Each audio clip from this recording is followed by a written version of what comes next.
How do you feel about the cancel culture? Yeah, they found him guilty of shooting her in both her feet. He shot both her feet? Yeah. Are we rolling? I'm so glad we're rolling.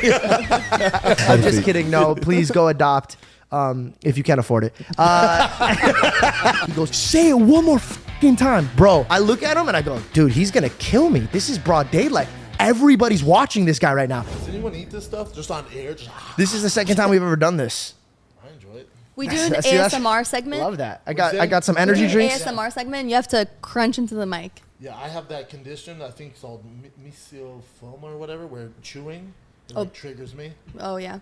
It's like I'm a Vietnam War vet, and I'll just fucking start snapping necks. Oh, you don't like people when they chew loud? No, it's a big thing. My sister's like and that. Guzzling water, it triggers me. Water? Yeah, like I was in fucking Vietnam. I go crazy. Wait. It's not good. You know that Are we rolling? I'm so glad we're rolling. What's up, guys? Welcome back. I'm fixing my mic right now. I am very, very excited. Hold on. Let me make sure I'm recording, because every time I'm really excited. Okay, we are recording. I'm here with Thick Boy, Brendan Schaub, the man who's on every single podcast known to man. He's mastered it like a ninja. He's on stages left and right doing stand-up. He'll also take your girl and beat your ass. This is the best intro I've ever given. Yeah, I'll take it, dude. I need to come around here more often. No, please, bro. Forget therapy. Are you cheaper than $200 an hour? Dude, I'll pay you $200 an hour. Yeah, I'm in, dude. Well, first of all, thank you so much for coming on, dude. This is my 8th or 7th episode, and I was literally, before you got in here, I was like just going on about how grateful I am, because in my line of work, I got blessed with doors opening up quicker than I think I deserved. And now I'm on under 10 episodes, and I have people at your status on my podcast, and it's a blessing. So I just wanted to say thank you for being here. No, of course, man. Yeah, right when they brought your name up, I was like, yeah, you know why? And the reason why everyone fucks with you is because you're a nice guy. You know what I'm saying? Like, you're a good person. So, I appreciate that. Assholes don't get very far. Well, I mean, I can't be an asshole, especially to people like you, because then you could just fuck me up. I wish I was meaner, man. I want to get into this, bro. I'd be further along in my career. How I do my version of the podcast is I like to go a little deeper. I had a great conversation with your brother, the kid, you know? Yes. And it was... My much older brother. Much older brother. But his spirit is young, bro. His spirit is very young. Sometimes. Yeah. But yesterday I got to see the older dad version of him, like how he thinks when it comes to his kids and his theology of life and how he coordinates his decisions, and very wise. Very wise. He's one of the smartest people I know. Yeah, I can tell. Brian's a beast. I get jealous of your crew. Really? I get jealous of your crew because I think that you guys have mastered elevating each other elegantly and not overboard, but also you guys support each other in a loving way when it comes to like. No one's upset who's going faster, who's going slower. And I think it's just that manhood. Like, I think in my lane right now, they're in their 20s. You know what I mean? Like, so everybody's still young, and like their mindset is young, and the way they coordinate their decisions isn't at their, like, I mean, obviously people like Logan is different. They're coordinating at like a weird level of like intelligence. He's moving at a different level. Exactly. Right? Mike, I'm blessed because he came from the streets, so he has that street smart. So he's also older too. Exactly. Yeah, so I have been, there is people in my life that I pick their brains, and I get a lot of wisdom from them. As far as the crew, yeah, it's like this, it's a group of guys, but the younger your crew can learn from it. It's like what's good for Brian or good for Theo or good for Dalia is good for everyone. Like the boat rises together. Yeah. Like just because whoever Chris is killing it doesn't take away from me. You know. And I think comics especially, or podcasters, but comics especially think, oh, that guy, whatever. You know, he's selling more tickets because of this, and it's a reflection on themselves. Like it has nothing to do with you, man. 100%. Yep. There's enough tickets out there for everyone. Yep. How do you deal with, because I could ask anybody who sits in that chair and be like, how do you deal with the hate? Yeah. How do you deal with people attacking your character? Because I just learned this because I got to a certain level in my life where people will portray me to be something that I'm not. And especially somebody who works on his character a lot, it is very suffocating to be like, whoa, I would even make those decisions behind closed doors, and you guys are publicly saying I would, and that's like crazy for my heart. Now, I'm George Janko, the guy who's like preaching Jesus all the time. I'm not a guy who could like run up on you and fuck you up. You know what I'm saying? Yeah. So what does that do to you, knowing that you're reading this shit and you're like, I could kill you. As far as like criticism or like hate? Just like people in the industry, one, we won't mention people's names, but people in the industry that come after you when you're, because I realize how this industry works. It's a good thing. When they hit at you, it's when the momentum's already going down, so they're trying to even make it go faster. Yes. And I realized that I've had like people make YouTube videos on me and do all these crazy things, but the truth always comes out, and so I'm very safe in that. You can't worry about that stuff because it's not real. And I got this quote from Bilal Muhammad, who's a fantastic UFC fighter in the welterweight division. Great. He put, when the hate doesn't work, they tell lies. So since I've started in comedy, because I came from a different path, right? I didn't come from open mics. I came from, I had a fan base from the UFC, and then started in a different, my open mics were sold out Brea, sold Chicago Theater, like these giant venues, which for comics who come from those open mics, it, I'm sure can make them feel a certain way. I totally understand. I expected that. You brought your own audience. I get it. Yeah. I 100% get it. I'm like, man, if I could help you, which is why I help so many comics. Like, I realized I was fortunate enough to not go through what you guys had to, but my journey was different. And it was not easy. You still earned it. Oh, yeah. It was not easy. So it's like, but my way of showing, how grateful I am and gratitude is by helping other comics. So the last two comics who have opened up for me, Chappelle Lacey, David Lucas, both headline now. So that's how I give back, So I expect that stuff and I get it. As far as the hate goes, if it's online, YouTube, like I said, once the hate doesn't work, they have to make up lies. So it's so ridiculous what they say to try to, for whatever reason, get clicks or views. When I tell you this, and I'm sure you've had people on there say, I don't read comments. I'm telling you, I don't see any of it. You don't. I don't deal with any of it. I just started doing that this week. Why would you give because attention or energy? I wanted to scale my performance. So, for example, if I'm on Impulsive and I got added on as a third member 2 years or 3 years after the show has already been successful, when I came on, I was reading a lot of love and it was great, but there was also like some hate. If it got to me, it's because it stood out to my own heart without them even saying it to me. For example, one of them is like, why does he swear so much if he's trying to be a Christian? That gets to me because I'm like, damn, they're right. I should like try to cool off. So I do it in that type of sense where I read and I'm very critical to myself. I just can't stomach the ones that make up their own version of me. And but it's only gonna get worse, brother. You're just getting started. It's only gonna get worse. Sometimes I read stuff by myself. I'm like, Jesus Christ, this is insane. Does it ever affect your relationships between your loved ones or like? No, they know the game. And they know how crazy and sick people are. And then, there's certain haters where it's almost a weird like obsession. Like they know more stuff about me than it's just insane. Mm-hmm. So it's weird because they're like the ultimate hater, but they have to be obsessed with me to keep continuing to do this stuff. So it's a weird way of love, but also if you're not getting hate, you're not doing anything right, dude. Because you're not outside your own bubble. You're not outside your own bubble, but then also you ain't doing shit. Mm-hmm. Like name anybody. Like Drake puts out an album. Nobody's bigger than Drake. Drake puts out an album. Go read his comments. No, and he gets hate. He gets all the hate. You would be like, oh, I bet this guy doesn't make any money. How's he even going to continue to do this? Yeah. It's not real. That stuff's not real, dude. You have so much more love than hate. So if you're going to focus on that hate, you're going down a dicey road, man. Because then you're going to come on here and you'll be real self-conscious. Yeah, I was. It fucked my mind up, bro. It's as a creative, it's not good. It made me second guess everything I was saying. Can't have it. You can't have it. You can't have it. You won't make it, dude. If you read that stuff, you're literally gonna be censoring yourself to what? To this, the guy's probably, doesn't have a job, probably living in his mom's basement. You come to a bitch.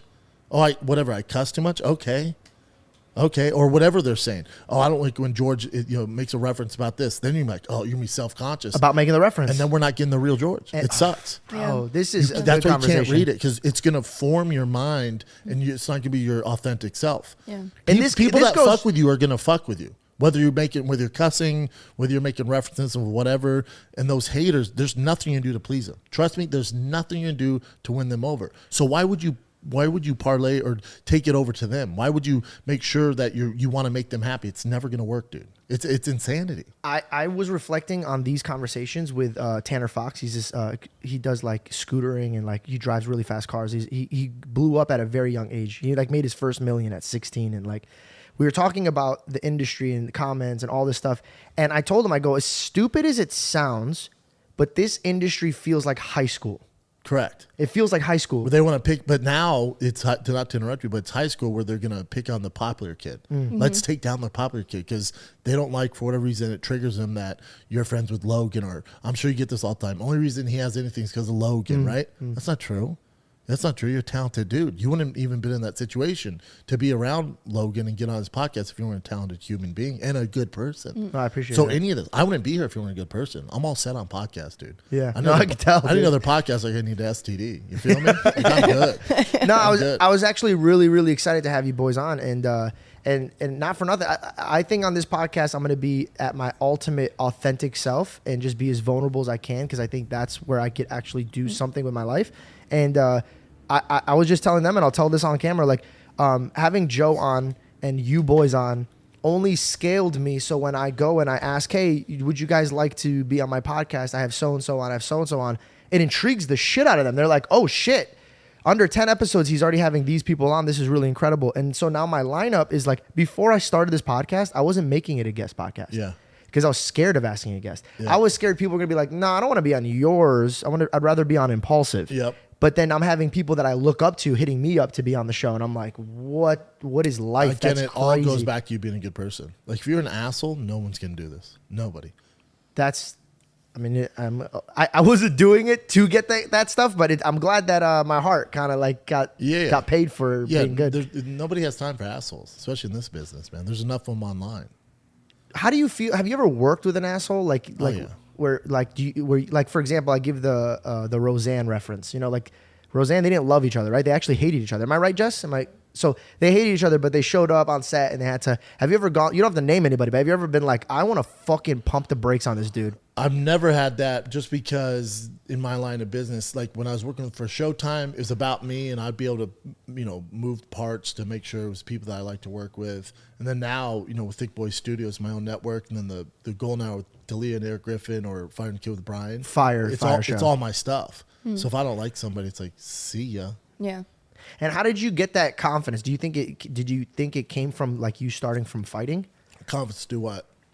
To really just, because bro, like you're in this industry, but like, for example, I've been in this industry for like 10 years, and I told everybody this year, I go, this is the year that I found myself. Like I figured the shit out. Like what year did it click for you? You're like, nah, fuck listening to anybody. I'm going to do it exactly how I want to do From it. day one. See, that's what I'm saying. That's different. You're different. It's different, but then also think about my older brother's Joe Rogan. So you want to so he's the Godfather. Yeah. Like he's the end all be all when it comes to podcasts and stand up. So it's like he doesn't read comments. Why are you reading comments? Mm-hmm. You know what I'm saying? Like he doesn't read comments at all? At all. He posts and goes. That's it. So if the guy that you look up to is doing something, why wouldn't you do that? It doesn't make very sense. True. Mm-hmm. I'm sorry, Jess. Can we put the AC on? It got really hot immediately. I'm fine. You sure? Yeah, I'm good. I promise. Okay, yeah. cool. I'll let you know, Jess. Also, too, it's like you get to a certain point by being yourself, and people start to like you and start to be intrigued by you because you've had nobody cloud your judgment, and you're just literally being your unique self. So, of course, yeah, once you start getting all the input from the people, once you start to get popular, then that's just going to change. And if you can avoid that and just literally stay true to like what made you get there in the first place, then that's going to keep you from. But then also, if you're going to get to a certain level where it's like, not everyone's going to fuck with you, man.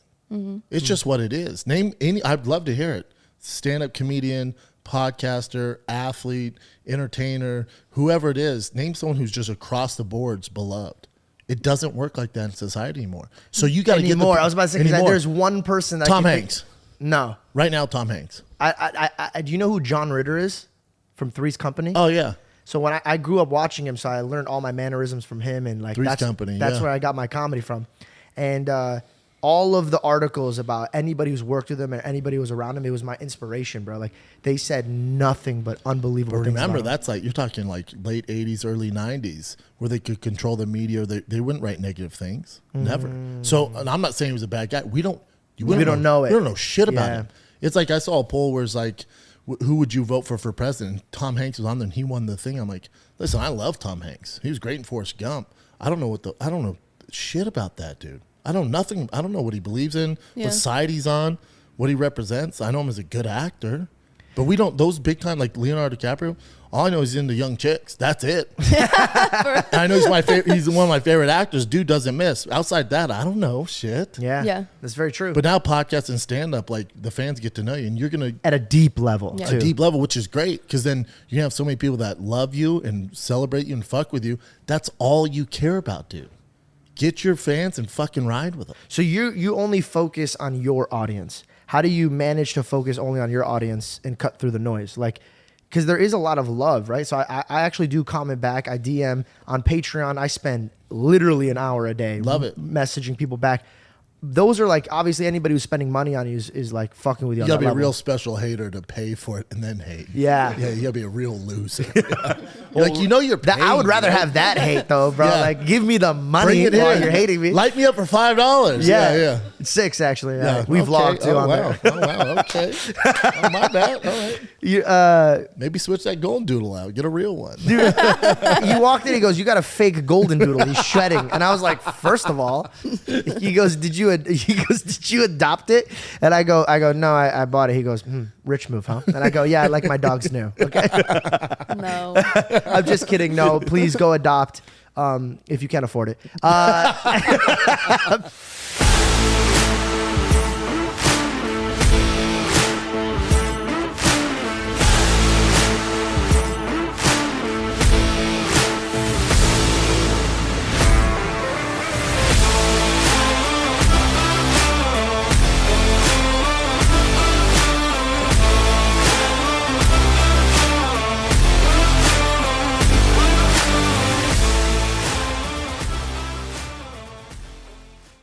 No. So okay. you have a lot going on right now, man. You have like 10 shows. Like, how are you even balancing all this? Do you have Yeah. like a I mean, I have psoriasis from so much stress. It's stressful, man. Like, are you actually you? Yeah, I just got it like probably 2 weeks ago from stress. Oh, wow. no. I'm just not, and I have 2 kids and they're my life. So it's like trying to balance that with work and then touring and then all the shows. Cause I was with Showtime for 6 years.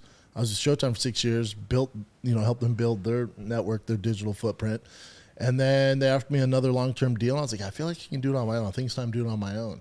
And then I didn't realize what that encompassed. Like it's just a lot because you go from being just the straight talent and funny guy or whatever till Operator. to operator boss where you're not Business. just talent. It's just not plug and play anymore. Now, Is being a boss a challenge for you? Like Big time. Trying to be like hard love on the people you love? big time. Because I'm a lead by example. So I come from sports. So it's like the coach only really, or especially in fighting, like I only heard from when I messed up. So that's my personality. But you got to remember, not every, like especially people, these creatives and producers and editors, they're not from my world. So they need acknowledgement, like doing a great job, which I'm really bad at that. Because I'm from sports, so of course you're supposed to score touchdowns. What do you think you're here for? Yeah. So yeah, you score touchdowns, but they don't say anything. You throw an interception, you can hear from them. So that's just my mentality. I have the So I got to do same better. exact mentality. I got to do a better job being like great, which I'm getting better at. Being like, hey, great job today. Does that make you a better father?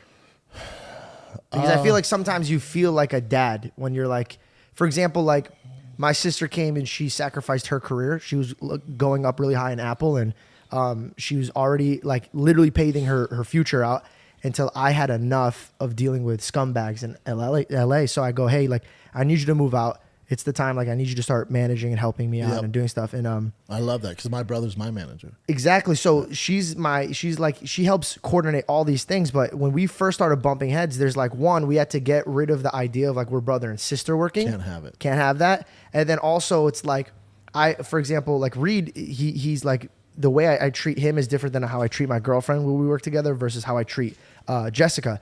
And I realize now as an adult, I have to be different to each one and coordinate to their feelings. And before I grew up watching people that I looked up to, and they would always tell me, fuck their feelings, get it done. And I realized that's not the right way to do it because It depends. I agree for the most part. It's probably not the right way to do it, and you're making a lot of enemies doing it that way.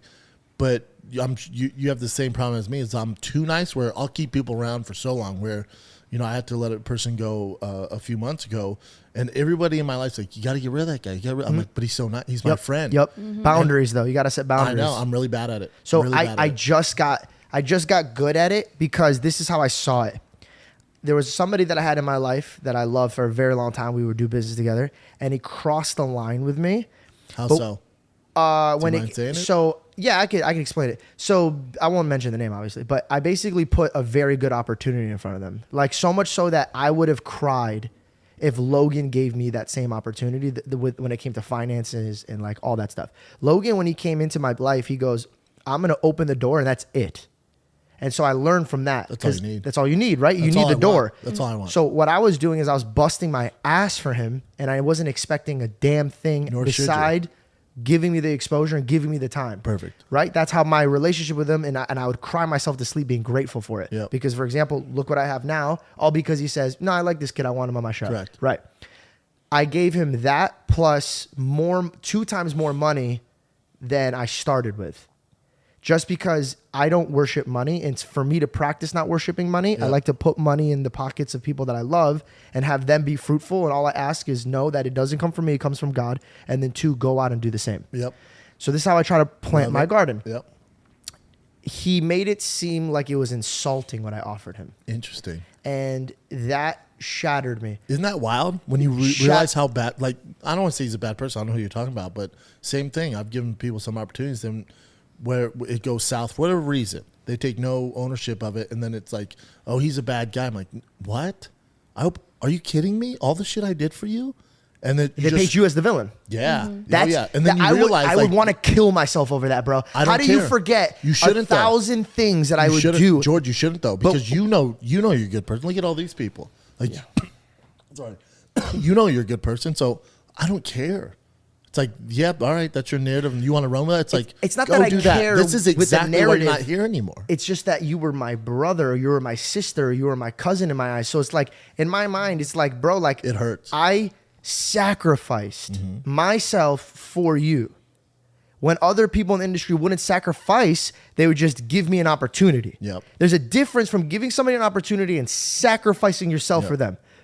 Okay, so I do that, and every time I lose one person, I lose the other person, I would literally sit here and I would cry to her, and I would literally pray out to God, and God, open my eyes and heart. If it's me and I'm the piece of shit, correct me.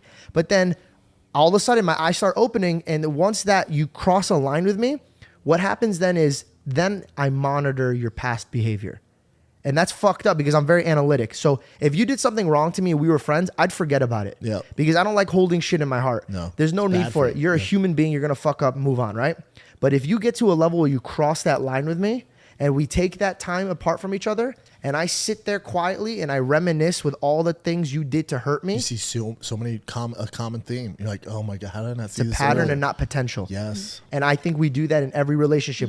We fall in love with a certain person or a thing and go, well, if he acts like this, then it'll be perfect. Or she acts like this, then it'll be perfect. You don't It's see like, the downside. You need to start realizing the pattern and realizing that if this person is not, at least, I don't even ask people, don't try to rocket ship me. I don't need you to be my fuel. No. But I need you to be my friend. Yep. I don't need you to be an anchor. So like if you're holding still and your decisions are decisions that I wouldn't take pride in, like for example, if you're doing something that is shady to somebody else, you are me, bro. When you're hanging out with me, you're Correct. reflecting me. And I don't operate like that. I Exactly. don't move like that. And if you move like that, then gotta move You separate. can do that. Yeah. But I don't want to be part of it. Exactly, bro. And here's the thing, George. This is going to happen again and again. Bro, It breaks my heart. But I have the thickest skin for it now. is that why they call you thick boy? Yeah, I guess. How do you deal with it, bro? Like at what point You just take it on. it gets you easier, do right? nothing. You ignore them. You learn from the mistake, and you realize it's going to happen again. And you hire slow, fire fast. I gotta get. I'm such a passionate human being, in everything that I do, bro. I'll either do it 100 or I'm out. Yep. And I feel like that is a double-edged sword because I'll give you an example. I'm in this industry. Nobody's gonna get in the way of my heart. But what happens if your heart is leading you down the wrong path? For example, I had to limit myself and monitor myself with my friends. All 3 of these people here will literally tell me no if I want to go smoke a J if it's not on the weekend or if I'm not shooting the next day and the following day. I gave myself like an allowance with smoking weed because I never grew up wanting something that stumbled my way of my life. Yes. And so how do you build discipline with yourself and because you're your own boss. Yeah. So not only are you dealing with personal issues, financial issues, family issues, losing a friend issues, but then even on your fucking days off, you have to give yourself like limitations and like boundaries.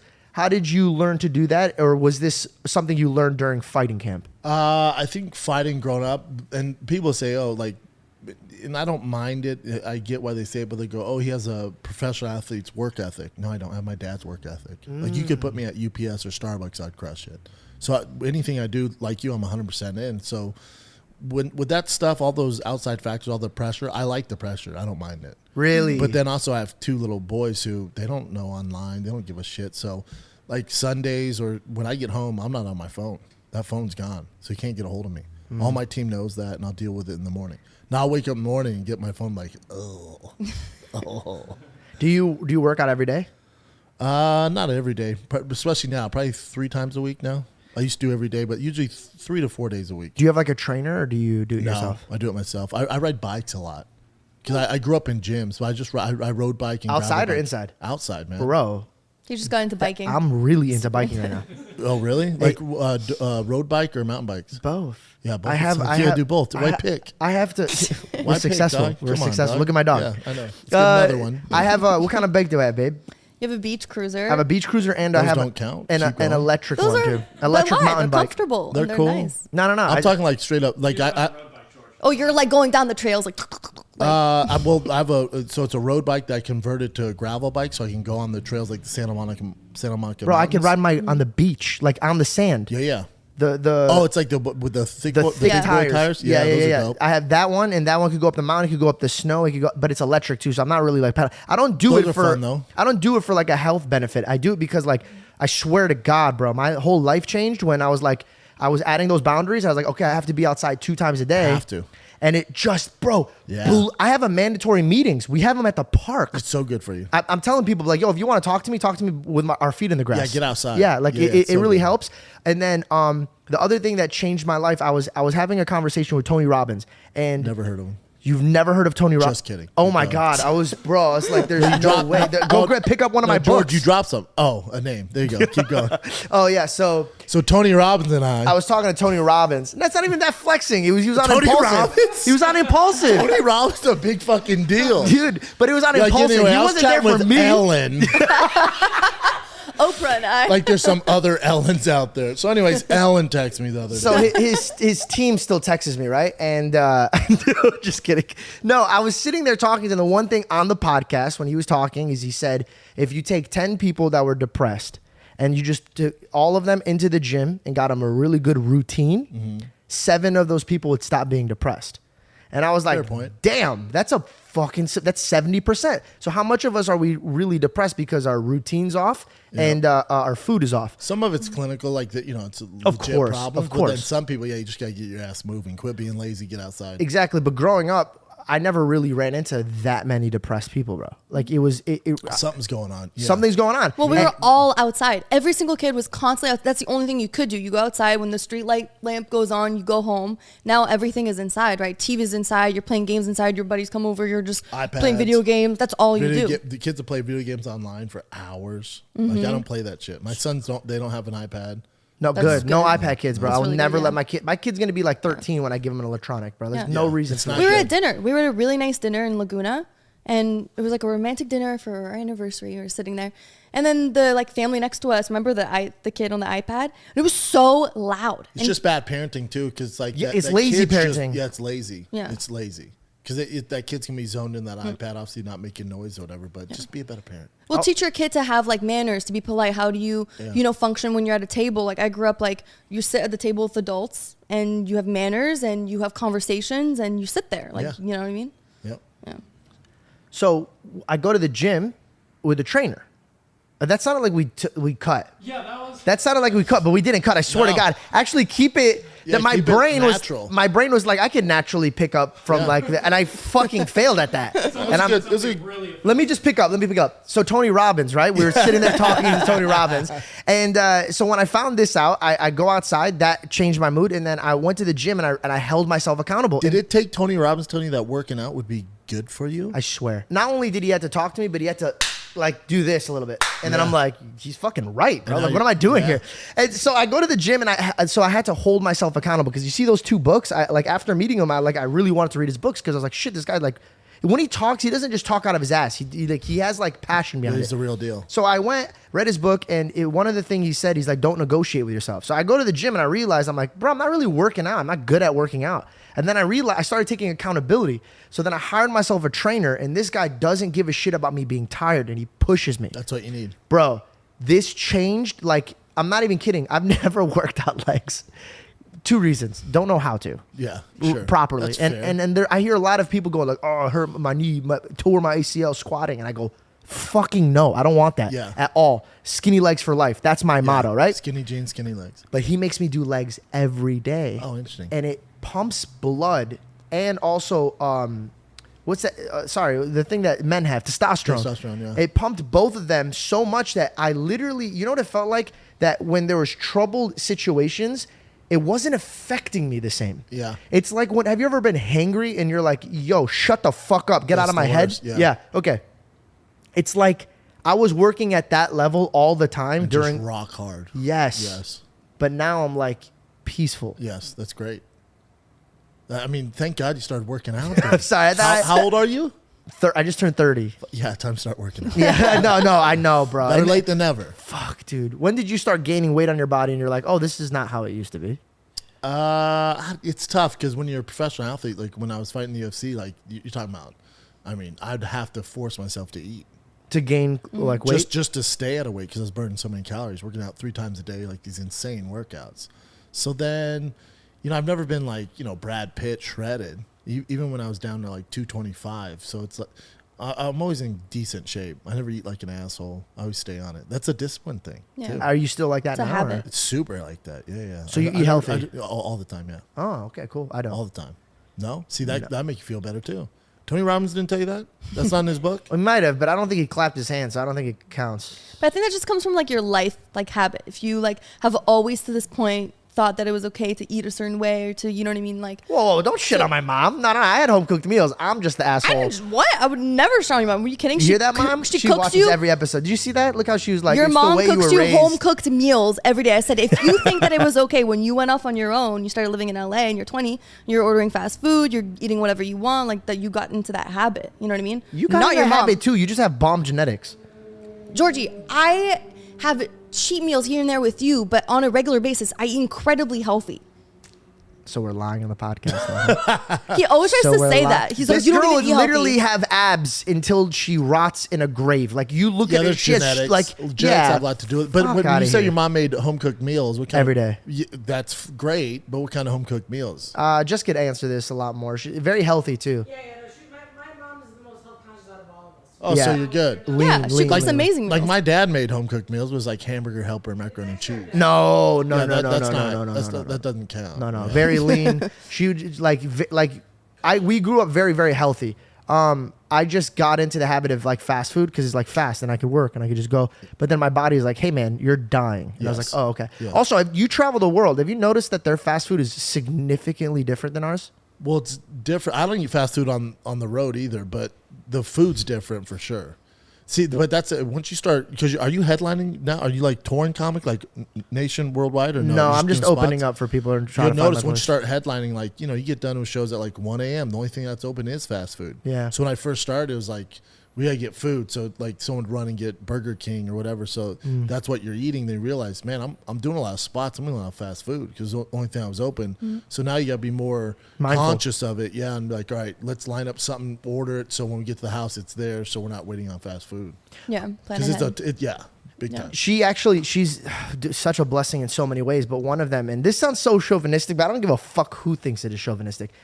One of the hottest traits of her is like, I've never asked her to cook a meal for me in my life, That's ever. awesome. But she always makes sure that there's a warm meal at the table after I'm done working, and it feels unbelievable. Like God can take all of my blessings as long as like I have a home cooked meal and a loved one next to me. I think that's the greatest Yeah, thing you could great. ever ask That's for. dope. We just got into this routine where she would call my favorite restaurants and find my favorite meal, ask for their exact ingredients, and then replace them with healthier like Oh, that's ingredients. dope. So I could have like really, really fun meals that are really healthy. That's really dope. Yeah. Yeah, Gives so you a you could be good healthy. system here. Yeah. We're building it together. Building together. Yeah. The dog got beef jerky, but that's cool. No, Actually, that's dehydrated chicken. Oh, that's a bummer for the dog. It's good. no, we give him ice, bro, and he thinks it's a treat. loves We it, set yeah. the bar Hell low, I cook bro. for him. I You cook cook for him too? Yeah. Damn. I you make know- him his meals. You got a real one here. Bro, no, real, because she goes grocery shopping. She came back, and I opened up the bag, and I go, "Why is there, babe? Why did you get 2 of everything?" She goes, "Dude, I always do that." I go, "Who's this for?" She goes, "Tommy." I go, "What?" I go, "The dog eats exactly what He's I eat. eating good. Exactly what I eat, bro. Oh, I love it. Like Until literally you exactly what I live eat." long. Yeah, you got to take care of them. I love it.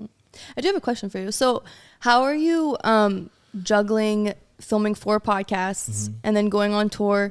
Are you pre-filming? Are you filming like as you go? You come back for it? Like, how are you managing all of it? Yeah, I don't believe in. I hate what pre-taping. Pre-filming is not the way to do podcasts usually, but some of them will. Like on Golden Hour with Dalia, like he's on the road for like 10 days, so we bank 2 of them. One regular one Patreon. But that's really the only show we'll bank every now and then. Yeah. And it used to be King and Sting with Theo, and he moved to Nashville. So when he was in town, we'd bank like 4 of them. Then he'd leave town. But I hate banking them. Yeah. Who would you say is your favorite to do a podcast with? Who do you like? You're Yeah. all of them great. I mean, dude, they're all fucking really great, actually. So like, this question is genuine. Like, which one are you excited about? I mean, the one where I know, because none of them, we don't have like production notes or nothing like that. It's just flying off the seat of your pants. But the one where I can sit down, I know no matter what either one of us is going through, it's going to be a good podcast and funny is Callan. We've been doing it 11 years now. So it's like I can just sit down. Yeah, dude, 800 and what, 71? More than that. That's just what's been counted. So we had probably 500 prior to we got to Fox. We only started counting once we got to Fox. Wow. But me and him used to do it out of his garage. Me and him in wife beaters. So question, Wow. how do you, damn, you've been in this game like right when it popped. So what made you guys like go to podcasting? Because like even now, it's still a new thing that's starting. So if you're doing it that long it's kind ago. of teetering off now because there's no barrier to entry, right? So any dumbass can do it. But, the talent always rises to the top. But so many people got into it, especially during the pandemic, that started tailoring down as far as how many people are doing it. But me and Brian, it was Brian's idea. I moved to L.A., this is 12 years ago at least. And he was like, come on my podcast. And he had the Brian Callen show. I didn't even know what a podcast was. He's like, it's like radio, but we record it and put it out later. Were you still fighting at the time? Yeah, currently fighting. I was like, that's a terrible idea. And So he's you like, got into stand-up and fighting around the same time. No, I was fighting, and then moved to LA for a training camp here, and then met Brian Callen. I mean, him and I started doing the podcast when I was fighting, and we just had this weird chemistry. He's like, man, we should do a show together once a week, and I was like, what do we call it? He's like, well, you're the fighter, so we'll call it the fighter, and I'm the kid. I was What a like, great name. I was Yeah. like, who calls you the kid? He's like, everybody around Hollywood. 2 years later, I'm talking. I'm like, they call you the kid on the set. He's like, no, nobody calls me that. That's what you told me. He goes, oh, I made that up. I thought it'd be cool if they did. Well, dude, he manifested that, bro. It's so no, nobody calls me. To this day, I've never heard anybody go, "There's the kid," ever. But so we just started doing it, and then he was like, "Yeah, you can break down fighting and stuff. You're really good." And I'm like, "Dude, I hate that. Anybody who knows me, knows I hate doing that." So I was like, "I'm down to do it if I can be like silly and talk about fashion and cars, stuff that I'm into." He's like, "All right, cool, man." So we started to do that, and I was like top 10 in the UFC at the time. And nobody else had a podcast. It was like the first time a fighter and a comic got together, like an athlete, professional athlete and comic got Right. together. Now there's so many. But so we just started doing it. And then I was fighting, I think it was Andre Arlovsky in Vancouver. And I got to the airport and people are throwing out references from the podcast, the comedy podcast. And I got to TSA and I'm like, oh, this is weird. People are noticing me for being silly. And I get to TSA and he's like, oh, what's up, man? Huge fan. I'm like, oh, thanks, dude. Come to the fight. He's like, what fight? I'm like, No way. Wow. I was like, dude, you don't see the billboards? Like, I'm fighting Andre Arlovsky. He's like, oh, I had no idea, man. I listen to the podcast. And I was like, oh, man, there might be something here. Damn. So you're like, yo, I'm done getting punched in the face. That shit's Yes. not funny. And then probably 2 years after that, I got my paycheck. At the time, podcast wasn't making much money, but then I got the podcast once we first started getting advertising. Then I got the check for getting punched in the face. And it just, that's the big man upstairs working because it was the podcast for getting punched in, or the money, the check for getting, being funny on a podcast, then the check for getting punched in the face came at the exact same time. I opened both of them Wow. up. The one being funny was way more than one getting punched in the face. Mm-hmm. I was like, let's go this way. It's so much safer, bro. Yeah, it's amazing. And it's like It's it's a something I ground. always It's- wanted to do. Always. Oh, you've always wanted to do that? Always. Really? Yeah, my heroes growing up were like Adam Sandler and Jim Carrey. Have you ever met Adam Sandler? Oh, yeah. Yeah. How is he? The best. I heard that every single Yeah. person. That's Literally one. That's everybody. one. That's one. I mean, we were talking about who like is actually loved all around. I think he's loved all around. Rotten Tomatoes begged different. You know, they're Rotten Tomatoes. Fair enough. I didn't even think about And that. also the hate online for him, you know, it's like so stupid. Like, oh, he makes trash movies. And I'm like, excuse me, sir. You're nuts. He started Nuts. No, movies. I will fight you over Adam Sandler. See, that's okay. Yeah, I'll fight with I you. love Adam Sandler. So when you were fighting low key in your head, were you always like, oh, I want to do comedy? No, I mean, when I was a kid, I did, but I was gifted athletically, and that was the way to be the cool kid because I grew up in a predominantly black neighborhood. So being athletic was a way to get girls and stick out and get attention. Right. And I was really athletic, so I was like, I'll just stick with this. But my dream was to be on Saturday Night Live. Still is. Really? Still host Saturday Night Wow. Live. Yes, because I grew up watching that and Robin Williams, and my mom would always have me watch Saturday Night Live with her. But sports just, took me down this crazy road. Right. What was it meant to be? Yeah. I think so. Do you so like how come you've never even tried to maneuver doing Saturday Night Live? You're definitely. I think I need to get more famous. Like they just had, they have like Harry Styles doing it, I think I got some more work to do. I'll get there. You will. Yeah. That will be a celebration. Oh, yeah. So then, because I saw that you have a degree in sociology. Sociology and business, yeah. Right. Did you do that for the fact that you wanted to like get into acting or know like comedy and know how people work? Can I or- guess? Yeah. I think your father made you plan like Yeah. career. There you go. See, Father's the what a big fist! Holy cow, dude! I would never Not want bigger than to. Tony Robbins. You should have took those hands into. Yeah, when I he look dapped like me a up, his child fingers next wrapped to him. around. He's so big and intimidating. He's so big. Yeah, no, we're friends. Yeah. Can't wear pro back hats. Ask him what pro back hat size he wears. Dude, They no. don't make them. Bro, he has a. Have you ever been in his house?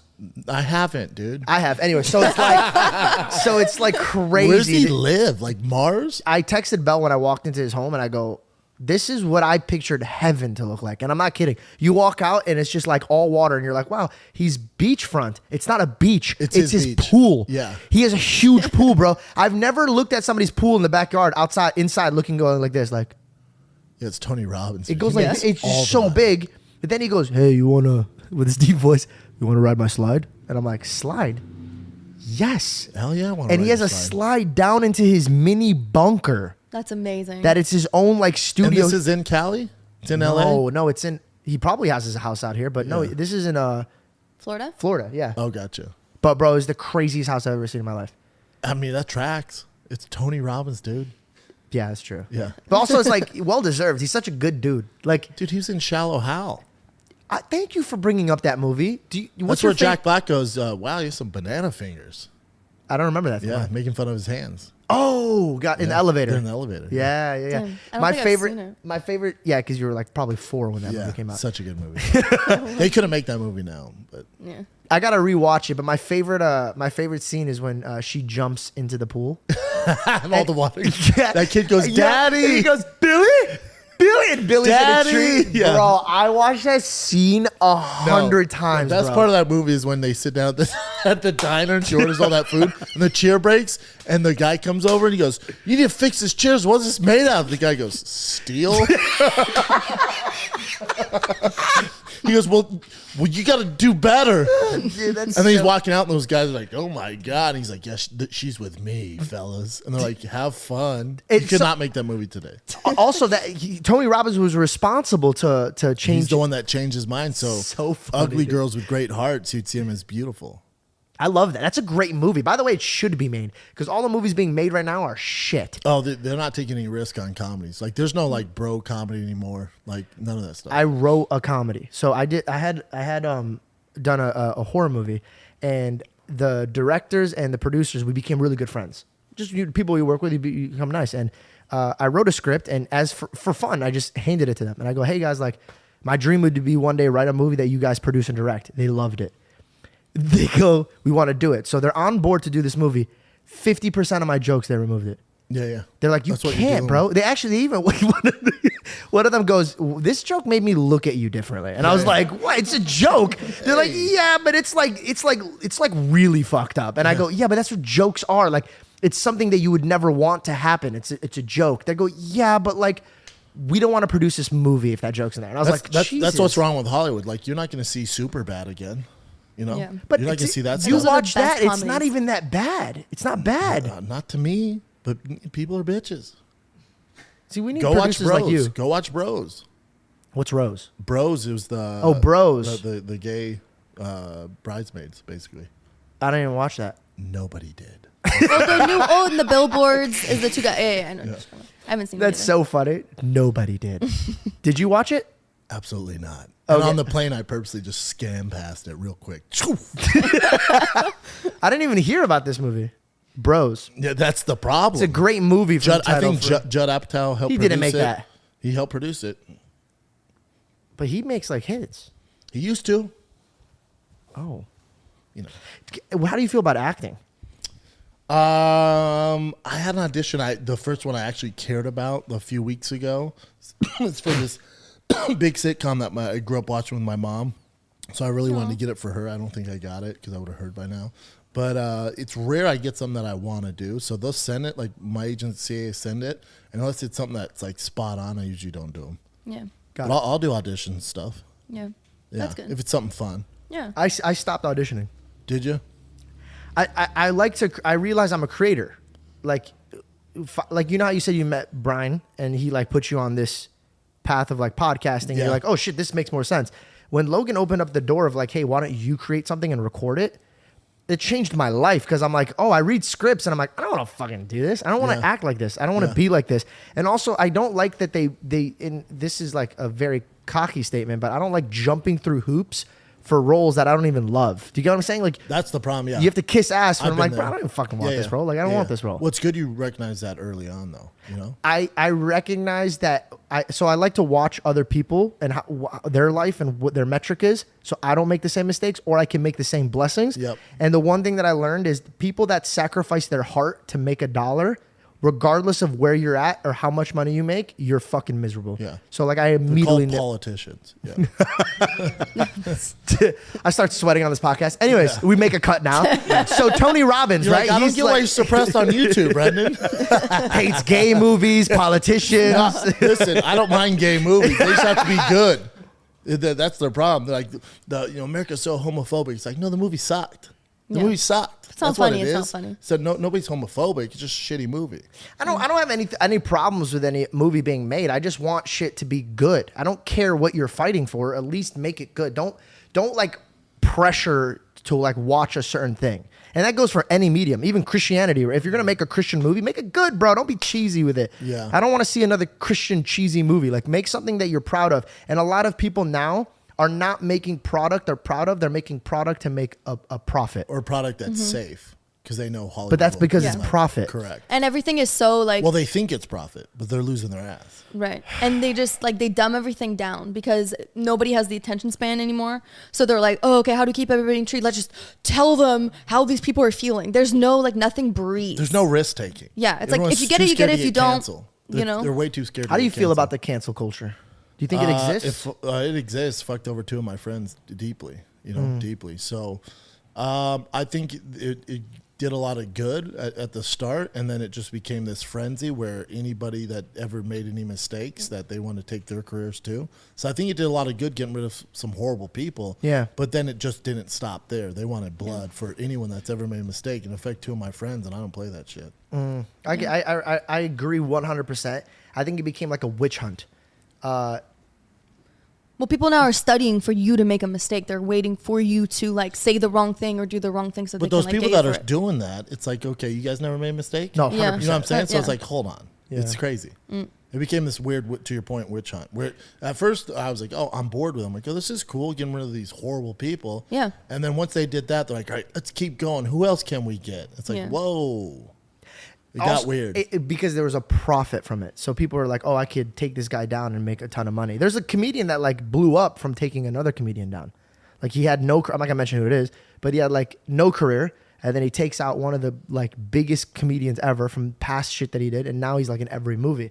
And I watched that and I'm like, I know who you're talking yeah. about. And in my mind, I'm like kind That of like, comes back to you. That'll come back to you. do you get what I'm saying? I get it. But also it's like, it's a bitch way to get famous. yeah. Yeah. it's No undeserving. respect. And actually, Good luck walking in the green rooms or any legit club and the Right. comics being like, "What's up, bro? No, you made a deal with the devil, man." Yeah, exactly. Because this is what I always tell people. We talked about this on Impulsive. I go, would you guys rather win the belt and the world be like, you didn't deserve that belt, or lose the belt and the whole world is like, you actually deserved that belt? Correct. And everybody said the belt. Oh, hell no. And I said, I'd rather want the people to be. All The day. fuck am I going to hang up if I didn't deserve it? Agree. Right? And where are you going to go from there?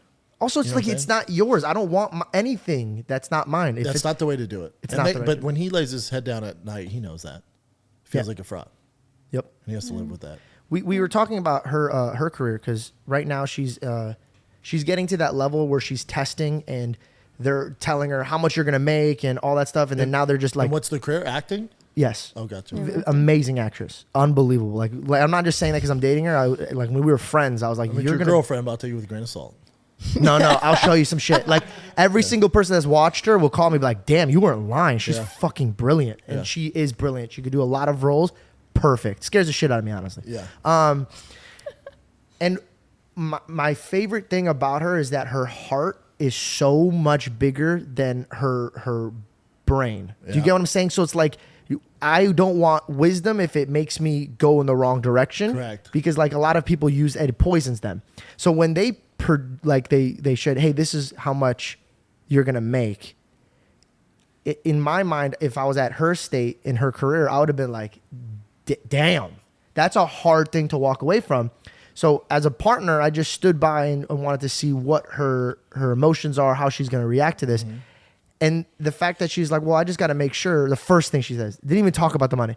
I got to make sure that it's a respectful role, that I'm like doing da-da-da-da-da. I don't want my kids to see this. I don't want blah, blah, blah. And I was like, that right there is worth trillions of dollars. Yeah, that's good. It's respect. And I feel like now, I get the cancel culture, but it's like a pendulum. It swings in a way that it's like it's either too much or too less. Yeah. And to be in the industry, making an income with accountability of righteousness and respect, that is something you can never buy. Agree. And so when I'm watching her make these type of decisions, it makes me feel so comfortable as a partner.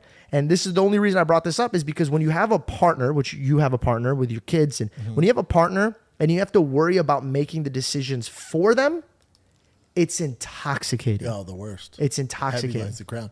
But does it cost you a lot of roles? And how far, like, is it with anything? Like, you don't want any like romantic scenes? Like, how bad is it? No, I think it's just like where my boundary lies when it comes to, I mean, a lot of roles, they want like nudity for it, or they want certain things for it, or whatever. And so I know where my line, where my line is. And I think that at least like right now I'm blessed enough to get into the room to be able to be in front of them, and then I can communicate where I stand, and if that aligns with them, that aligns with them, and if that doesn't, then there'll be another role that That'll will work out. be There's a just as million good, roles, or So, but I mean, yeah, it all depends. Like there's tons sometimes of I've gone auditions where I'm like, oh gosh, like it'd be my dream to be in this, but it didn't align with my, you know what I mean, where I think is what I'm willing to do. Yeah, And your so compass. I had to Yeah, be that's like, fine. listen, this one's not for me. That's okay. It's like Rogan had a great joke about the whole Harvey Weinstein thing, 'cause it's so different for guys and girls in Hollywood and acting, right? So Rogan, I'll paraphrase the joke. I'm probably gonna butcher it, but he was saying how crazy Weinstein is, and Rogan only has daughters. He has 3 daughters. He goes, I'd kill that guy if my daughters were in act and they came in like Harvey Weinstein, hit on me to give me this role. He's like, I'd kill the guy. He goes, and how different is it? If my son, he goes, if I had a son, he comes and he goes, Dad, Harvey Weinstein asked me to suck his dick to be Batman. He goes, holy shit, you're going to be Batman. Dude, that's fucking so funny. So funny. But it's just different for guys and girls, Right. in Hollywood. It's a lot safer now. A lot like if safer if now. you watch the Marilyn Monroe documentary, it's Right. tragic what you had to do to Right. get some roles. Yeah. Well, dude, But- she uses common sense. Like we talked about, we laughed. We're like, bro, like you're gonna go do a nude scene for another production, for another program. I'd rather fucking do OnlyFans. You'd make all of that money on your own if you're gonna do it for I mean, a profit. never in my life. But no, I'm also, just saying, I like, just like, you get what I'm There's saying? other options now. Like back in the day, Marilyn Monroe days, there was no option. Like now, Yeah. there's now. If I get with like the casting agents and directors. If it's like a kiss scene, you're like, absolutely not on TV. They're like, all right, man, Jesus. no, Christ. I can do all that. Yeah. Obviously, it's part of acting. I'm going to be in relationships and Yeah. all that stuff. It's just when it comes to like nudity and certain like, you know, outrageous sex scenes. Yeah, like, you shouldn't have to That's do not that. for me, No. no. Yeah. Because at the end of It's the day, not too, even like, for me or like it's not even for her. It's the conversation that she was having is literally for her kids. Like she doesn't Yeah. want. Listen, if I had a daughter, I wouldn't want her doing it. Yeah, there's Also, no too, at need. the end of the You're day, too like- talented for. To, well, like, to yeah, sell I'm in yourself out. acting because I genuinely just love, like, I want to show somebody like these different people. I want to make people feel something. You know what I mean? It's the psychology of like these different characters that I want to like portray. Like that's what I love it for. So like I don't need to do all those things. Like the people who, you know, we talk about this, I look up to like Zendaya and, you know, like Jennifer Aniston. Like they're not, you know, out here getting nicky naked. I mean, you know what I'm saying? Aniston will push it a little bit, but Zendaya, what she's on Euphoria, right? So Yeah. she'll do like freaking heroin and shit, which was a cool role. No, so she's that- amazing. See, though. that's different. Those She's are telling a fine. story. I can do all Yeah. that, Yeah. but it's just the, you know. yeah, I just think like I'm with you on that. I came to it as like this. Like we have a very because in this industry it's very hard to be in a relationship. So we set our boundaries in the very beginning. I can never make a decision for her. She can never make a decision for me. But we put up like, hey, like I love you and I want to start a family with you. I don't know if I'm like if she had a, like booked this sitcom and she has a boyfriend and they're kissing every single day or they're having like sex in the scenes but she's not getting railed. That's her job. I can't get in the way of her No, you dreams. can do it. Yeah, can't. that's what you signed up for. Yeah, and also it's That'd like be like buying that golden doodle being pissed at sheds. That's what you signed up for. hey, lay off my dog, bro. I mean, it's very weird. Look how sad he is. Look at him. It's Look, just did you like pant him? Look how sad he is now, bro. Yeah, he does look sad. Well, he's tired. But I'm with you. Yeah. Hey, you can't. You can't- signed up for it. But also, it's like I want her to be the one to choose it. Like I told her, like, yo, make your decisions for you. Because like, say even if I was like a jealous boyfriend and I was like, yo, no, fuck no, you're not doing that. Bro, in 10 years, 15 years from now, she's going to fucking hate me. It's also your own insecurities. Then you're holding her back from being the next Jennifer Aniston. Yep. Like, how big of a dick move is that? Bro, when we found out, like in one of the offers, we're we're like, we're going to invest in this. We're going to do this. We're going to do that. It's like, I love our relationship. I'm very, very grateful for it. How long have you guys been together? Almost 4 years now. Yeah. That's fair. Yeah. But this is literally my best friend, bro. Love it. Like my best friend. Like we literally could talk nonstop, and we never even planned anything together. But we'll do we never planned on doing the No. podcast together. I think that's what works too. It's just like we're friends. We're just best friends first. So whatever happens, happens. Like when you're hanging out with your friend, you just talk all day. You know what I Yep. mean? Don't run out of anything to Yeah, say. it's natural. You're on the same page. That's Yep. just how we like roll. Like You guys got a good thing. I think the if I had to say it in like one sentence, I feel super safe with her. That's great. And I think if you're gonna reflect on your relationship, not one of the girlfriends that I've had did I ever feel truly safe. Yeah. I always felt like if something would have happened to me, or maybe There's like a biker gang outside. I don't know if you heard that. it's We're in Hell's Angel territory. it's a dangerous Yeah, neighborhood. or someone Great jack- property value or- though. Or someone jacked my car. That sounds like my car. Oh, just make sure they didn't tow it because they look every 30 minutes. I'm just kidding. Yeah, it happens all the time. Not a big deal, dude. All you gotta do is go down Van Nuys. $800. Be cool, man. I wish it was $100. when did you meet your fiance and when did you fall in love? Like, what She is that was like? working in the UFC. She was doing the kind of like the in locker room and outside the fight interviews for the Spanish side, Telemundo. Oh my And gosh. I was there as a guest. I was doing like guest appearances for the UFC, so I wasn't fighting, so I was chilling, having a good time. And I was in the back waiting. And she walked in. She had like this lime green outfit. I'm like, who the hell is that? He remembers. Yep. I was like, who the hell is that? And then started talking to her, and then we started talking. And I'm like, we should go out. You know, we're both single. And she's like, oh, I'll get fired though. Like it's in our contract, can't date UFC fighters. I'm like, very cool. How much are they paying you? She told me, I go, I'll sign a contract where if they find out we're dating, I'll cover your salary for the next 2 years, even if we don't work out. She's like, you serious? I'm like, yeah, I'll cover it. And she's like, okay. And then boom, here we are, 2 kiddos later. Wow, Did she good get for fired? you. She quit. She left when I left because I was, yeah. Wow. Yeah, honestly. Hey, listen. I'm going to be as respectful as possible, but if a girl's ready to quit her job for you, Yeah, man. you're great in bed. I mean, I did give her a guaranteed salary though, which was I wasn't making much money back then, Yeah. so it was very stressful. Did you guys do that contract? No, Okay, I told her I would. like, I'll write it up if you want. Yeah. Yeah, I was like, what are you, Sheldon from Big Bang? You have Yeah. like a contract for No, like- she had me. Well, she wrote up a contract because there's nothing better than being a dad. I love kids, so we have 2 now, and I want a little girl. She's like, there's no way I'm having another, blah, blah, blah. And then she's like, if I do, you got to agree to these certain things. And I was like, cool, write a contract, girl. Let's get it done. Compromise. So, You knew that was your forever and ever? yeah. Oh, yeah. You Yeah. you know. When you You meet know, that person, you know. you're like, And she's such a good this is, you could say it's sexist, but fuck everybody. Our first date, she's just talking. She's like so caring and loving, which I wasn't used to at all. Like she'd make sure I was good. I'm like, what is going on here? And then I was like, literally probably first 10 minutes of meeting her, sitting down one-on-one, I was like, you're born to be a mom, right? Like you're gonna be such a good mom. She's like, everyone tells me that. how sad is that we can't even put that as a list of like things we would want in a girl? Oh, that's sexist. What the fuck are you talking about, bro? Yeah. What are you talking about? Someone who's loving Shut and up. caring. She's such a good mom. Nurturing, yeah. Beastie mom. I Beastie. when I met Belle, amazing. I knew that I wanted to spend the rest of my life with her because she was the first person I ever dated that I go, yeah, I want my kids to have your qualities. Also, my girl's the first person that I'm sure similar to you guys, I can hang out with and she doesn't get on my nerves. Like when I'm on the road with my brother, my features, the host, they're great people. Yeah. I absolutely love them. But you spend 3 days with them, and by the 3rd day, you're like, dude, if you don't stop chewing ice like that, I'm going to fucking kill you. If you breathe in my Yeah, I'm like, direction. dude, I'm going to kill you. But me and my girl, nothing. I can hang out with her nonstop. Yep. No issues. That's Do amazing. you guys do have time apart, yeah? Yeah, because I tour so much. I'm So on the road so that's much. very healthy. Key. It's very healthy. Howard Mandel's been with his girl, I don't know, his wife for, 75 years, some shit like that. And he called her and was like, what's the key to keep first being together? And she was like, separation. And he was like, see? Because he's so busy. Right. Yeah, you gotta have your time. You have to apart. miss You each have your- other. You have to have Yeah. your own lives. You can't be just consumed all the time. Of Well, you course. can't be like the key responsible thing for that person's happiness. And I No. think like a lot of people get into relationships and they rely all of their happiness into that one That's not person. good, yeah. You can't do that. Both got to be running their own race. Full. You're mine. Well, No, I'm just kidding. I'm just kidding. you're such a Oh, Brad, it was such a pleasure. I'll see you later. The fuck What do you Like, mean by that? mean? Why do you tell me that during cuddles? Yeah. You're not Are you big depressed when I spoon? walk away from Are you? you big spoon or small spoon?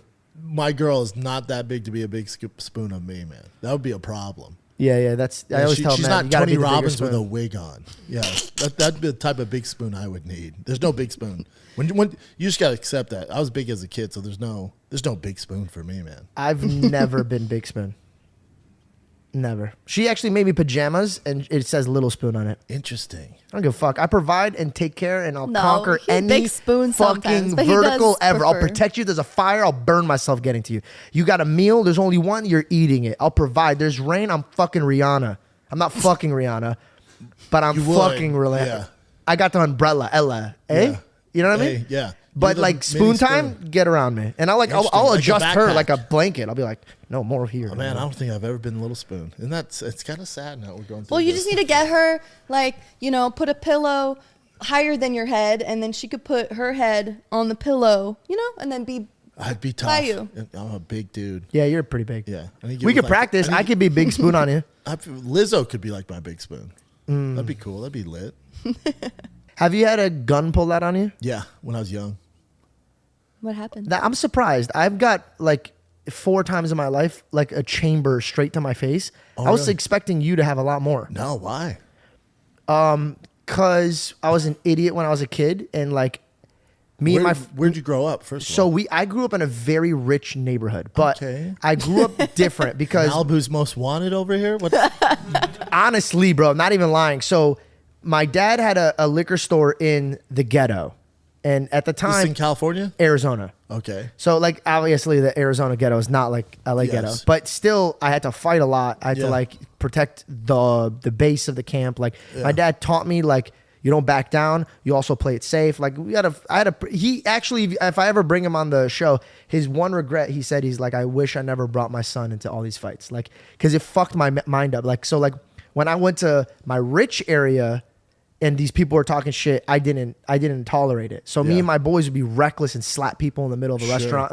And we acted like we were this like unbelievably tough guy until we had our fucking real moment where like met actual tough guy. Yeah, and they were like, no, you're not. And right, and bro, like I'll never forget it. The first time I ever had a gun pulled out on me, we were at my sister's Tanya's house. Tanya's house was the first time I ever got a gun pulled out on me. I went outside to talk to my mom on the phone. Beautiful neighborhood.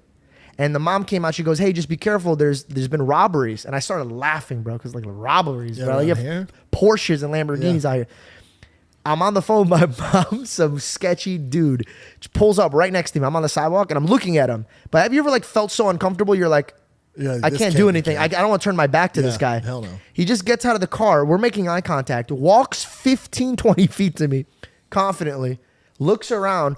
Pulls out his gat. Puts it right to my face. I hang up on the phone because I didn't want my mom to hear me die. Yeah. So I hang up on my mom. Tight move. And he just checks my pockets, bro. I peed my pants. Oh, you pissed yourself. I pissed myself. And did you realize you weren't tough in that moment, or? Bro, I peed myself. And you know what's so funny? I did martial arts, and my dad's uncle was That's a not security gonna help guard. you there. Yeah. But he would always teach me To grab the gun? I could show you right now. I'll grab you a gun, Yeah. and I'll take that shit from you. This isn't Rumble in the Bronx, dude. Nah, bro. Hey, Jet Li, relax. When That doesn't really work. When I saw the gun here, I go, what if I mess this up? Like, Yeah, you know what I mean? yeah, Like, yeah. I don't want to do this. I don't want to practice this right now. know, And he was like execute. shaking too. So I was like, stop shaking, dude. Like, this The is guy how they was probably taught like, me. I wasn't even going to shoot him, and then he grabbed the fucking gun and pulled my finger. I'll never forget this day, Yo, bro. He just checked my shit. I had nothing. have on, anything? Had nothing on me. And then he just left? He just put it back in his pocket. What? Drove off. Casually? The latest one, I was Hollywood Boulevard, Highland. Latest one? This happened recently? This one was like 6-7 months ago. Jesus. Maybe a year. No, this is when you Justin was working with me. Just like a year ago, probably. I got Maybe mad. you're giving off small spoon vibes, so they're just checking you all the time, dude. No, bro. Like you should have. Let me paint the picture. Please do. I'm on Hollywood and Highland, turning left on Highland, right? Okay. Going towards the theater area, right? Broad daylight, bro. 2:30 p.m., 3 p.m. That's when latest. they do it. Right? Some jackass was trying to make an illegal turn and blocked me. And I'm already talking to my friend Greg about a frustrating moment that I had with a friend. And I'm like, bro, I'm tired of people walking on me, bro. Sick of this shit. No one's gonna fucking walk on me. Sure. Dude goes like this. I fucking hit my horn and he goes, shut up, bitch. And I pulled out my window. I popped open the fucking thing and I kicked his fucking car and I looked at him. I go, pull the fuck over. Oh, I go, you're a interesting. fucking man. Pull the fuck over. He goes, all right, pull over. I go, all right, pull over. Fucking pulled over, literally on Highland and La Brea or, This is insane, or man. Hollywood. Yeah. I get out, bro, in broad daylight. He goes, say it one more fucking time, bro. I look at him and I go, dude, he's going to kill me. This is broad daylight. Everybody's watching this guy right now. I look. That guy doesn't care. Doesn't give a Nothing to lose. fuck, bro. I turned to my friend Greg. He had his hands in his pocket. And I literally go, what do I do? Like, I literally go, what do I do? And you both pissed your pants? No. This time I was just kind of like, I was more in shock. I wasn't like scared. I was really just blown away by this dude's confidence. Bro, there's cars passing by throwing their horns That guy out. doesn't give a People fuck. are screaming. They don't give a fuck. He goes, say it one more time. Who's the fucking bitch? And I go, I'm the bitch. I'm the bitch. Me. I'm the bitch. I'm gonna get in my like, Corolla right now and just take That's off. like, dude, I'm a small spoon. That's when the small spoon Yeah, came out of me. I yeah. go, I'll cuddle Small you right spoon. now. I'll see you later, man. Fucking Did you just get on my back? yeah. I got in my car, bro. I don't You want know, any troubles. I drove home in 15 minutes. We didn't say a word. We just But this Just is taught about life I from, mean, you learn your lesson, right? Like if somebody cuts me off or anything, I don't give a fuck. I assume everybody has guns out here. Yeah. no. I didn't assume that, bro. I just should, I especially assumed out LA there. is like really hard to get a gun. So it's like, No. yeah, I very much got checked. Here's the thing, bro, and I the hardest line I've ever heard in my life. We were at LA Fitness, and this kid that he's a reckless kid. This kid will fight you on sight, like he doesn't give a fuck about his life. He's just a psychopath. Sounds smart. Some dude like follows him or some shit, and he goes, yeah, and he like, checks at him, and he just grabs him, pulls him in. He goes, do you know that fucking this is exactly how he worded it. He goes, you know the guy your fucking parents warned you about? I'm that fucking guy. Gangster. He goes, I will fucking murder you right the fuck here. Shut up. And the guy just goes like this, and I was like, yo, I don't know what I would do if anybody talked to me that way. I would immediately melt. I would just shut up. I would immediately melt. listen, like, the confidence I'd on be that like, guy. fair point. Fair point. My parents did warn me about it. When someone pulls a gun on you, my friends was at this old mall, which is kind of in the hood, and we were all, for whatever reason, we didn't plan it. We were all in red, and my dad just bought me this red jacket from Old Navy, and we're all 3 white boys, lacrosse players, wearing red, walking at like 10 o'clock at night. How old were you? That's why I don't wear red. I was probably 9th grade. Oh, wow. Yeah, it's probably my freshman year of high school. And we're just walking. We're like leaving Red Robin or some bullshit as high school's kids do. Yeah. And we're walking. This black dude ran up to us in all blue. And he's like, "Why are y'all flamed up?" I don't know gang terminology. Yeah. At first I ran. So we saw him come. We ran. He caught up to us. You know, he's faster than us. And we're in red. He's in blue. And he's like, "Why are y'all flamed up?" And I don't know the terminology. I was like, "I'm out of breath because we were running, dude. We don't know who you are." Yeah. And he's like, "Nah, bitch. Why are you in all red?" And I was like, "Oh, my dad just got me this from Old Navy. Do you like it?" And then my buddies are in red too. And he's like, "Nah, take that shit off. You know what hood you're in, bro?" I'm like, "We're at Buckingham Mall, man. Be cool." He's like, "Nah, shut up." And then pulls the gun out. I'm like, "Oh my God." It's real. Oh my He's like, gosh. "Take your jacket off." I'm like, "All right." So it's 3 white boys. We take our jacket off. He's like, "Now spit on that shit." And I was like, "I just got this jacket." So I was fake spitting, going like this. I was like, "Yeah, fuck yo, red." No And I look way. over my buddy who's just such a bitch. He's going, No. I was all, He's like, look at my work. I was like, Check my "Hey." work. I remember and the guy was like, "Yeah, that's what I thought." And he leaves, and I look at my buddy, I'm like, "You're such a bitch, dude. You hawked like 3 huge loogies on your jacket, dude." He's like, "Didn't you?" I'm like, "No, man. I got my jacket on." Hilarious. And you were very like, calm in the situation. Yeah, I like, was calm. I do well under pressure. Yeah. That's good. Wait, so like fighting, are you not confident in it? It's just guns, you're not cool with it. Back then, I wasn't really trained in gun. I was scared of ninth shit. grade? Yeah, You're 9th grade. 14? And I got an Old Navy jacket on, son. Yeah. That shit was fire, too. I was like, "I'm not spitting on this. Take my life. Have you ever had like a Take my life, son." Like your spit doesn't even stain. No, I was all. I was like, "I'm so dehydrated. Give me a second." we're flamed up, we just ran for Yeah. like 20 minutes. As you could notice, I'm all flamed up, sir. That's so first of all, that's hilarious. So stupid. I love how like I told my stories because like I'm a comedian, bro. I don't give a fuck. Like I'm not I grew up thinking that fighting was like the coolest thing until I realized like no, it's not. Fighting's not cool. It's not cool, bro. It's actually it sucks, bro. Like It's a knucklehead move. It's just stupid. Especially- you unless can you're get like sued unless you're like super into it and you take it professionally. even then. Even then, I'm still. Stupid. To me, it's like you don't want to do anything else. You know what I mean? Like this guy's. You're getting paid right now to get punched in the face, and I think about this all the time. If Mike Tyson in his prime would offer me $50 million to go into the ring and fight him, I go, bro, what am I going to do $50 million dead? Oh, I'd say punch me right in the face. Really? 50 mil? 50 mil? Chance of dying, not good. Fuck me up, dude. Really? Hell yeah. 50 mil? One punch? To the face? Sock me, baby. No, I would never. Dude, you would cost like $20 million to fix your face up. It'd be rough. But 50 mil? Well, I think you've gotten punched Very hard. very hard. Yeah, many many more times. times than I've Many been. times. I've only It's a been really professional punched career. hard by my father. That's it. Yeah. Oh, your dad hit you too? Oh my god! Well, this skin. I don't have buttoned up personalities in like a gentleman role model state because I grew up with a loving home. Nah, I crossed the line with my dad. It's like, oh, we're going to the hospital. Yeah. You're going home. Yeah. You don't do that. Not in my home. But also, he's my best friend, so it's like we're good. Yeah. No, you're fine. But also, like low key, like the first time I ever got punched in the face, I say this all the time. Like I was like, oh, my dad hits me harder than this. I'll fuck you Yeah, up. that's it. Yeah, yeah. You know what I'm saying? There's that. You've too. never been hit by your dad? Bullshit. Not in the face. No. Really? No. Yeah, me neither. No, loving father, right? No. My dad's huge. My dad's like 6'4", 220, man. So when I was a kid, he'd fuck me up. He's in better shape than I am now. So you did he's a get fucked beast. up? No, because if he did, I'd get super fucked up. Was your dad a fighter too? He's like black belt in taekwondo, karate. Like, yeah, he's a tough dude. Did he Works train out you? all the time. No. No. My dad, Middle Eastern. No No. belt. The only belt he used was the one that he hit me with. Yeah. Actually, he does have a black belt in karate. He has a black belt in karate? That doesn't count. That doesn't show in his fights. Well, he's not gonna be like. No, I would. I fucking. God, You want some of this, you little fuck? I have so many funny stories of us fighting, which I don't even know if legally I could even bring them up. But there was one dude that knocked my dad out in front of me, not out cold, but like down to the ground. And that shit was till this day the funniest fucking thing I've ever seen. This dude was like 6'4", huge, looking down at my dad. I'm just pulling in. I'm like 16, 17 years old, pulling into the liquor store. The dude pushes my dad, and I've always got so excited to fight somebody with my dad. I don't know. It sounds really stupid. That'd be cool. I always wanted to put the brakes on somebody with my dad.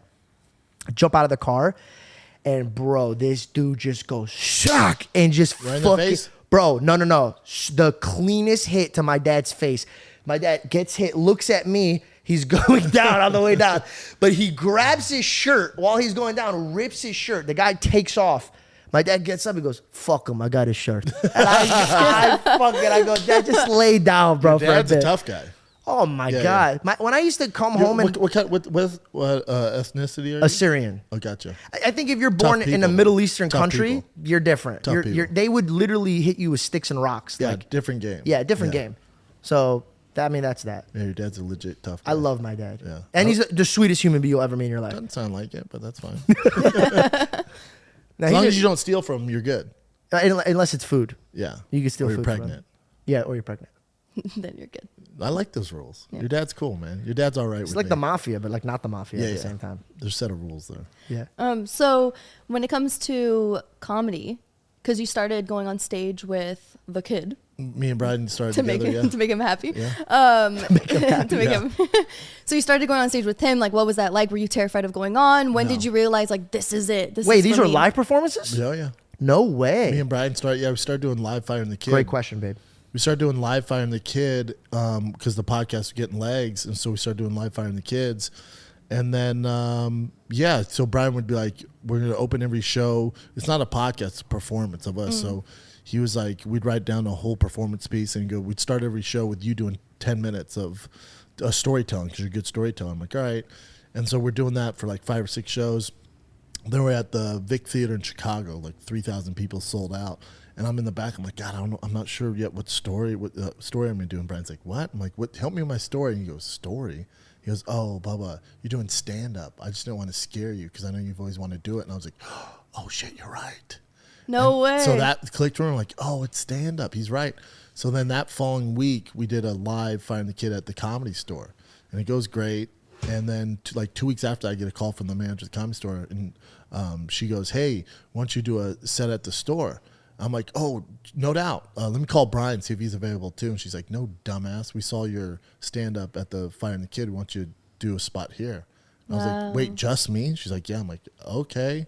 So I went and did that. And then it was like off to the races. How did you prepare for that? I was the Fire and the Kid prepared me for it, doing these like huge theaters and all the pressure of that. That was like, yeah, let's do it. Wow, Yeah. that's awesome. And then just off to the races. What's your favorite thing you've ever done? Stand up? Has by to far, be, right? By far. I try to explain this to people, bro. It's different. Like when Joe made me go on stage. And Coy? Yes. Yeah. So so Logan told him that he wants me to do stand up, and Joe, such a blessing in my life, he called me. He goes, "Yo, you're gonna come do this." And so I did it. Would have never done it if it Joe's a wasn't really for good buddy of mine. Love Joe Coy. Love him. he deserves every success he's ever had in his life. He's the most unbelievable human being. And I get off stage and I try to explain this to people. Performing is cool. Being an actor is cool. Being a fighter is cool. It's very different when people get dressed to all sit in a room to laugh. It is a different it's a different energy. high. Yeah, it's a great. different like feeling. It's like this is the best way I explain it. Have you ever told like a really good joke in front of your friends and family, and like just for that split second it was a hot joke and everybody's laughing? That feeling right there is like you could have that for an hour if you Times do it right. 1,000. Yes. Mm-hmm. Times 1,000. Because there's so many more and people. they're strangers. Yeah, Yeah. not your family. It's great. I think everybody should at least try it once. Yeah. And I mean, if you're funny. Yes. I don't think you should do it if you're not funny. If Take you're it a quiet easy. Take guy, it easy. Yeah. maybe you shouldn't do it. Yeah. But if you're a funny guy and like people are like, "Oh, you're funny," you should at least go up and try, because like it's very therapeutic in general just to get your shit off your chest and make it like, It's "Oh, therapeutic, I'm but joking." also I think if you try it, you'll realize how tough it is. So Yeah, you'll be it's hard. humble on people's specials, or if you go to the show or whatever, you know. Yeah, that's actually very, very well You realize played. how tough it is. You're like, oh yeah, Yeah. actually, you actually start laughing at their joke extra hard because you're like, no, I get where you were going with that. Yeah. Do you do a lot of like improv, or do you feel like you usually like going into it? I have these stories I'm gonna tell. I'll have like my set list, but I don't like write out the jokes. Otherwise, it's like very like structured. You can't have fun with it. So I'll write out like keywords, which will remind me of the bit to do, but then I can have fun in between those. And there's crowd work and segues stuff. into the next one. Yeah, and crowd work. Nice. Who's somebody you look up to and you like try to, like, I absorb from watching other stand-ups and not trying to mimic them, but like take from their knowledge. Like, is there somebody that you're like, oh, I really want to emulate or mirror? My style's close to like a Bert Kreischer, who's like a storyteller with jokes in there. Yep. So more like a Bert Kreischer, who's a close buddy. But I don't watch much stand-up for that reason. Like, I don't want to pick up on their certain things because it's very... It's you very accidentally easy to take it. mimic, and then Right. you'll have a bit, and then somehow, you know, so I don't watch too much stand-up. Okay, so I'll I'll watch somebody live. Like, I'll watch them like, Jesus Christ, they're so good, and get inspired. But I won't Yeah. watch, like, unless like a buddy like Theo or Chris or like Kreischer's special. But if they're not a buddy, I typically won't watch it. Theo came into the last Laugh Factory in Hollywood here, and we had him on the podcast, and he was funny, but I felt like he was like on this like character, and he was doing his thing, and I was like, oh, it was really fun to have him on. He was really funny. He was very, like, you could tell he has a big heart, but bro, he came into the Laugh Factory Savage. and he blew everyone out of the way. Yeah, savage. So Bro, funny. So and he funny. just came on. He wasn't even nervous or anything. Like, there's moments that I remember of people, and the one every time I close my eyes and think of him, he just walked in with his just fun hairdo and his mullet. personality, and just walked on stage. And he just took a breath, and you could tell he was like, all right, what do I want to talk about? He's a beast. And then Super he beast. just went in, and he blew everyone out of the water. He's bro. also a guy too. When you talk about not reading comments or listening to the outside, is remember Theo came off Road Rule, so that's how people knew him from MTV's Road Rule. What is that? Road Rule was it'd be like the Real World on MTV, you know, Real World. Oh, yeah. So it's like that, but it was like a competition show. There was like two teams. It was a reality show, so he got big off that. So he was doing that, and then got off that show and started doing stand up. So they're like, oh, that's the guy from MTV. He's not funny. He's just this quirky kid. He's not funny. But then he kept working, didn't listen to the haters, kept working.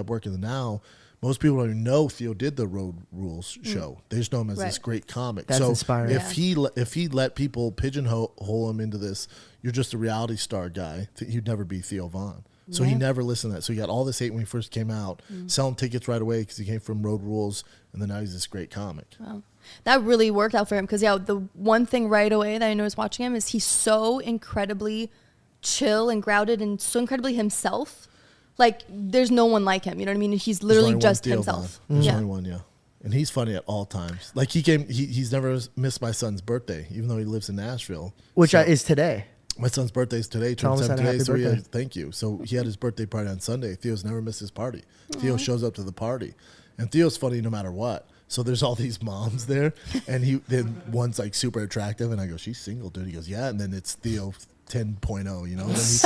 And then he's like, what's up, man? I'm like, we just talked. He's like, yeah, and he's like, I'm with him, and she's like, they don't know he's a comic, and she's like, what? And he goes, I'm not with him. I'm friends with his kids. I know the kids. I'm not like a pedophile or nothing. And they're like, what the fuck? And I was like, Theo, dude, Cut it. Tone it down, dude. Tone it down. They don't know who you are, bro. They think you're like, this is you, dude. You know? So Yeah. he's great. Wow. I love that. That's awesome. Yeah, he's the best, man. Is he is he trying to stay single right now, or is he focused on his career? What is he? You never know. It's a battle with him. He has demons, man. So you never Really? know with Theo. I mean, you know, it's just I'm in comedy, I guess. yeah. comes from He's dark just places. you know, he has no issue getting a lady. I'll put it that way. How was your relationship with Joe Rogan? Like, is that would Brother You, from a much older Italian mother. how'd you Yeah. how'd you guys meet? He was a commentator for the UFC. He moved to Denver when I was living in Denver, and then him and Brian are really close. Brian and Rogan have known each other for like 30 years, 35 years. So when I first moved to LA, we would go to dinners, and me and Rogan lived close to each other. So Brian, Rogan, some other guys, we'd always go to dinners, and I kept making him laugh. And then Rogan had me on his podcast, and I've been, I think, been on his podcast over it's like 90 times now, the most You're the most Wow. ever. yeah. 90 times. Yeah, 90 times. That's a huge compliment, bro. Yeah, Because my he's brother, not going to yeah. put you on, and if you're even taking away a smidget, but you must be adding to be his number one guest. Yeah, he's my boy. So then we would keep going to dinners, make him laugh, and then he was like, "You need to do stand up, man." And I was like, "Oh, say less." They didn't know that in my heart I always wanted to do it. And he's like, "Yeah, do stand up, get an act together. You're fucking funny, man." He's like, "I'm around professional funny people all the time. You're funny." And I was like, "You think?" He's like, "Yes, do fucking stand up." And then I just kept going. You have a good friend group. That's amazing. Great supporting group. It's awesome to see people that are very successful wanting to make other people successful. It's very weird because this industry does have a lot of people that are like, no, it's me, not you. Rogan started that. So that's the culture I came up in. That's why I pay it forward, because Rogan started that with, he'd bring Tom Segura. You look at the people he's brought on the road and made their careers, like Tom Segura opened up for Rogan, Joey Diaz, Oh, wow. Tony Hinchcliffe, monsters, dude. So he would always put these guys on and have them on his shows, and he was like, "What's good for you is good for me," and he just built this supportive community, which in comedy it's never been done before. Never. Now that he left Very LA, cutthroat now that he left industry. LA, it's back to the old days. Really? Oh, it's crab mentality now. Yeah. Well, that's great. And it's probably why he's so successful, because he's Correct. lifting everybody up around him, and so he's getting that Correct. blessing And back. he's doing it in Austin. His club opens, I think, next week, and Wow. he's gonna be doing the same thing out there. So he does stand up still. Rogan? Yeah. Oh, big time, dude. Yeah, like arenas. Yeah, he does What stand a up. He does- career, bro. He does Like, more stand up. imagine. He does I mean, more what do you stand up. imagine? He does more stand up than anybody you know. Like, name a comic. He does more spots than anybody you know. Really? He's in Austin, 5 nights a week if he's not on the road. Like, he constantly does stand up. I mean, I would Constantly. love to go watch him live. Monster. Yeah, go to Austin. He's Does he doing have? shows He all doesn't the- have a special though. He has like 9 specials, dude. Joe Rogan has 9 Yeah, he probably specials. has- I think he has 3 on Netflix right now. When did he? He's been doing stand up for 30 years, but Wait, when was his last special though? 2 years ago, probably 3 years ago. Okay. Called Strange Times. So I didn't watch anybody really until I started getting to stand up, and then I'm like, oh, I'm gonna start like observing. No, but you're not like a lot of people, like especially now he got so big doing the podcast and like CNN going for him. So a lot of people are like, oh, he's just a podcaster. He's just a UFC analyst. no, I just see He's him as just- Joe Rogan, bro. I Yeah, think he yeah, has yeah. his own He's brand. comic first. He's a comic through and through. Yeah, he's been doing it 30 plus He years. also stood up for people like stealing jokes and like he Oh, like yeah. that clip, bro. When I watched that the clip, Carlos Mencia one. bro, that's a fucking powerful clip. Yeah. That is a powerful clip because, bro, he risked his career. He got banned from the Comedy Store for that. Had to have. He There's did. no- No, he did. And Especially how many- that's Carlos Mencia back at the time, who was the big boy in town. That's what I'm saying. People, when I watch that clip, I'm like, dude, that's like, I'm trying to think of a big comedian right now that's like That'd be like going after Kevin Hart. exactly getting on his stage too. And all the comics being like, ooh. but they all not felt what siding he with- felt, but But they didn't speak up. because they didn't have the balls that this fucking dude has. Like, They're not cut from the same cloth as Rogan, though. You're talking about he's a martial artist, like legit tough guy. The rest of these guys are bitches. oh my god, I forgot he does martial arts too, Yeah, bro. I Black thought belt in my jiu-jitsu, like God. legit black belt. Damn. I just can't even imagine standing up on stage and knowing that you're just telling somebody else's material, like you're just taking. Now and imagine you're doing other people that- know. Imagine you're doing that in the OR, which is super intimate, and then Joe Rogan gets on stage like, dude, you're stealing people's jokes. Like stuff. And Good. and that Good guy's for him. famous as shit. That's why he's at where he's at, man. That's wild. But I love you guys. Thanks for having us. Yeah. Thanks. Yeah. Get out. It was nice Get being out. here. Yeah, thank you. No, but I really do appreciate you coming on. Of This- course. this is- Anything you need, brother. You're a good person. So anything you need, I'm Thank here, you, man. bro. I appreciate However I it. can ever help you, let me know. You guys are gonna crush it, man. Could we do like a little like wrestling thing where you teach me how to like do jiu-jitsu or something? If you want. You just want me to be the big spoon. I know. I see Nice what's call He going on. wants a bear hug. Yeah. Call back. Thank you so much. You got it, brother. Make sure you guys like and subscribe. Do you want to? Is there any When's tours? this come out? This one comes out 2 weeks. Because 2 weeks. I'll be in Oklahoma City. I think it's like March 11th through the 14th. I'm in Oklahoma City at Brickstown Comedy Club. I'm in Tacoma and Spokane, Washington. Tickets at thickboy.com. cool. I'll put the link in the description so you guys can just click in and get your tickets. You're the best, brother. Thank you so Thank much. you Thank you. guys.